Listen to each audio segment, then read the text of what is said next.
on to establishing our hurley hand and our catching hand, and also dispelling the myth that we have a good hand and a bad hand. Our hurley hand and our catching hand are different, but they do equally as important jobs, and they help each other in the performance of any skill that we're asking our players to perform. Moving away from the fact that we have a good hand and a bad hand in hurling, they're both as important as each other.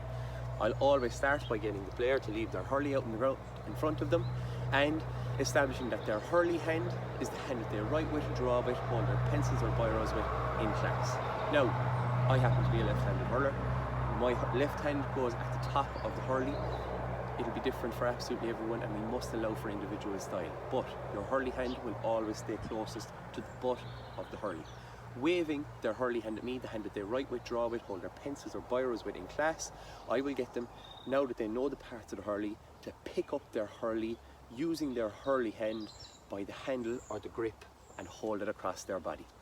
Their free hand, now once they're mimicking me, I will get them to wave it at me, and we will name this and establish this as their catching hand, and we'll make sure that they know that this hand will go closest to the boss all the time. Get them to sweep their catching hand in around the back of the hurley so that I can see the knuckles of their hurley hand and the fingernails of their catching hand.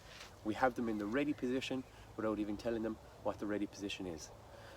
A simple little cue will always be that I can move my hurley hand closer to the butt of the hurley or closer to the boss, or my catching hand closer to the butt of the hurley or closer to the boss. Knowing the parts of the hurley, knowing which hand we're talking about, it's going to make our cues easier for every skill we ask our player to perform. Hurley hand and catching hand.